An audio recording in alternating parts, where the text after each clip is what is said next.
2016 has been a great year for university research projects that not only engage with the public through the fieldwork that helps deliver them, but also makes a tangible difference to the lives of real people up and down the country. In the second of the biannual Engage Awards, organised and run by the National Coordinating Centre for Public Engagement, 18 varied, inspiring and significant projects spanning 6 categories were nominated at the NCCPE's 2-day Public Engagement Conference in Bristol. The Engage Conference looked at how higher education can continue to work with external partners to deliver successful research, and the nominees discovered at the award ceremony held on the first evening whether their project had won. Although much is written and said about loneliness in later life, research also shows that younger people are prone to feeling isolated too, Although much is written and said about loneliness in later life, research also shows that younger people are prone... Although much is written and said about loneliness in later life, research also shows that younger people are prone to feeling isolated too, and particularly students away from home at university for the first time in their lives. Well, the latter, of course, is an issue on the doorstep of Georgina Binnie at the University of Leeds, and she decided to see if she could tackle both problems with one project. Called Writing Back, it matches older people with younger people as pen pals. And I caught up with her at the end of the 2016 Engage Awards ceremony to ask her more about the project. Brilliant project about matching pen pals from different generations to address essentially loneliness, isn't it? How did you come up with the project? Initially, I was volunteering as a befriender at a care home locally to Leeds, and was also, as a PhD student, was teaching undergraduate students at the School of English. So I was aware of kind of the difficulties, sometimes anxieties involved in being a student away from home for the first time.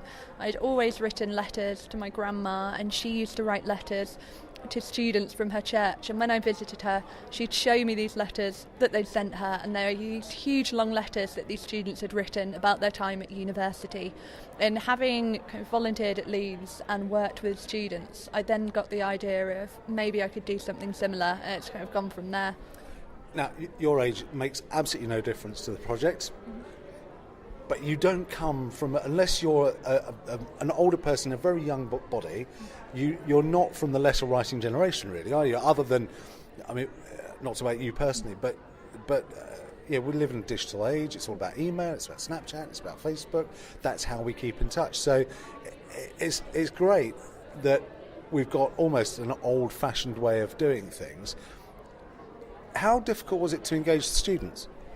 Not difficult at all. So engaging students has really not been an issue, and I think part of that is actually what you touched on, that nostalgic appeal of letter writing, that students don't do letter writing and don't probably regularly write letters to people, and for that reason I think when they hear about having a pen pal, it really has that appeal of something that is unique, that normally they might be typing kind of on the computer, they might be using tablets or phones. I think they really welcome the chance to actually sit down with a pen and paper and do something differently.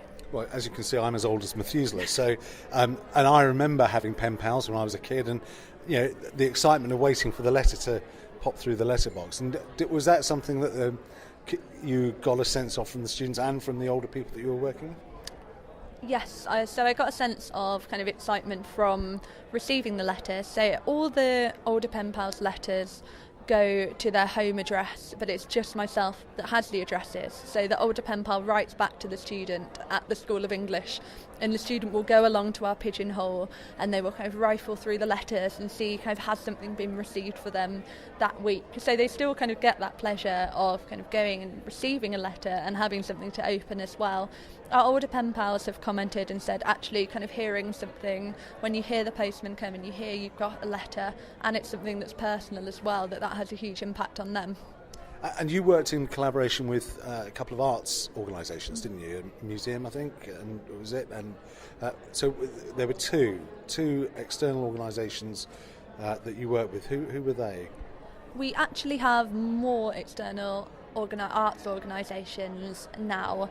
So I work with West Yorkshire Joint Archive Services, work with Special Collections, I work with the University of Leeds International Textiles Archive and the Marks and Spencer's Company Archive, which is based on campus in Leeds as well. And the idea behind that was that my PhD was James Joyce in photography, so I had an interest in the history of photography and photographic archives anyway, but thought that by providing our students with photographs, historic photographs of Yorkshire, that actually our pen pals have that knowledge and history of Yorkshire already. Our student is then gaining that knowledge of the culture, the heritage of Yorkshire, and it almost gives them a starting point, and they have a feeling of confidence, I think, if the pen pal says, I'm from Wakefield, and they say, oh, well, I've got a photograph of Wakefield. They might be new to this area, but they're learning, and the older pen pal is helping educate them there. And was there a sense of the older pen pals almost writing an historical narrative to go with those photographs? Actually, what you built for the students was this an archive view of Yorkshire, of that part of Yorkshire.